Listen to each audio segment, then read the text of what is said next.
Hi Andrew, this is the second part of the class. You told me to do this hat thing. I don't know the word in English. In Spanish, it's turbante, and this leather in an hour. So let's first do the leather. We will use again the glaze medium. This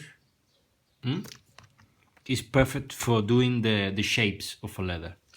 So we substitute this, we substitute water, we use this instead of water.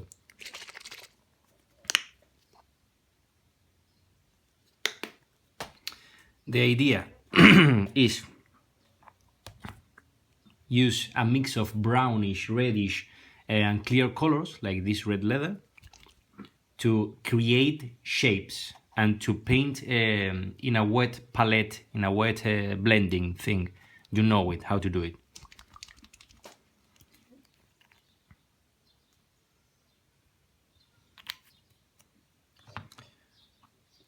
So let's start. The colors are not so important here, just the shapes you do. So first, we mix a bit of red leather with the glaze, and you do this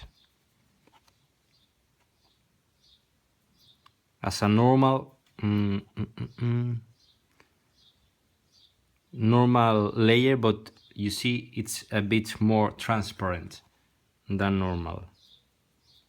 That's because we are now giving shadows and light of this.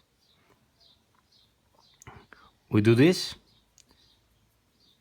and the glaze medium provides us more time to work, to do the wet blending over the figure. So we have this.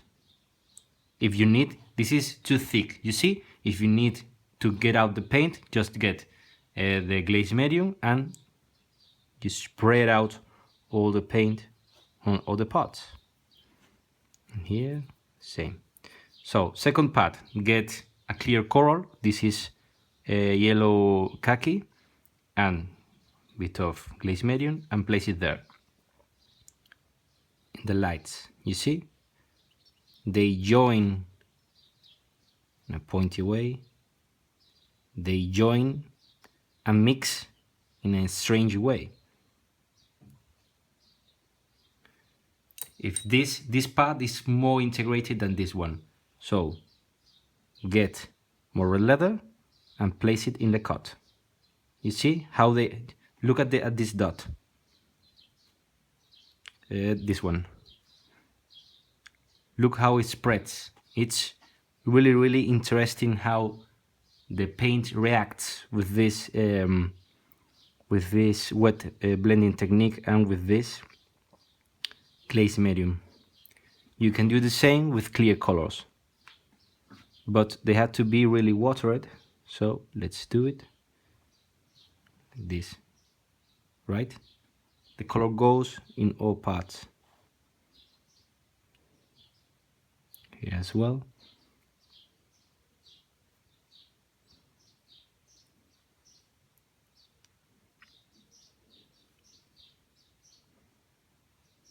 You see this part? It's totally different. Now let's do it with white, with a bit of white, to add a desaturated tone here.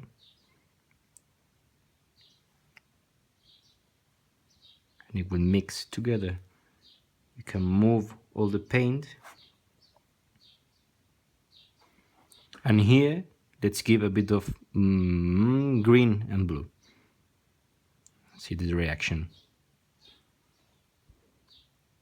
This is much fun than doing normal blending, as you see.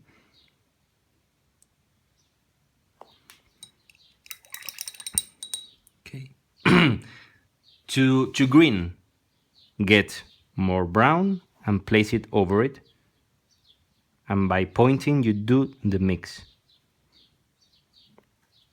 You see how they change? If you lose the green, get again the green and point in a smaller area. Okay, let's get a bit more of yellow khaki and do pointy things here.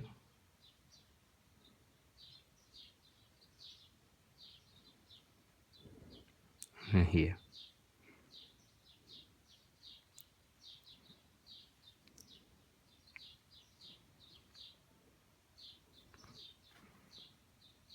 You see the strange shape it creates? Really interesting. Then we can stain all these shapes and give the color we want. Let's do it here. Okay. Always remember to experiment a lot.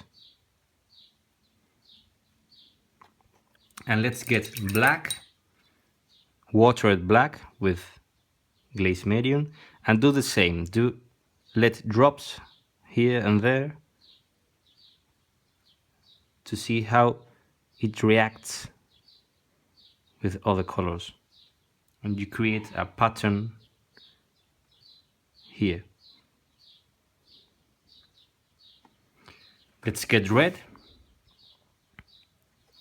and do the same and see how it goes. Really careful because the red stains a lot, and this maybe would be like stains of the battle or something like that. Join it really well, and when you have it, when you know it's done and you don't want to give more stains, let's give here a bit in shadows. When you have it done, you get the dryer, hair dryer, normal hair dryer, and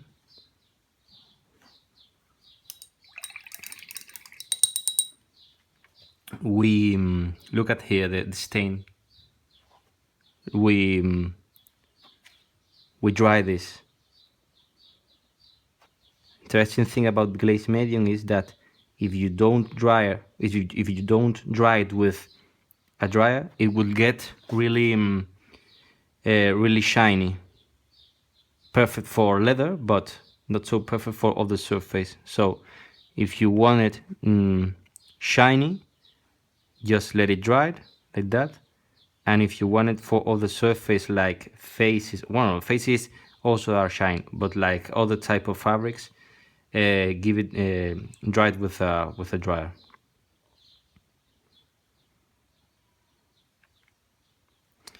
Okay, it's quite ugly now, I know. The shapes are really beautiful, but the color is the problem. Okay, now we will stain. So let it dry and we'll continue.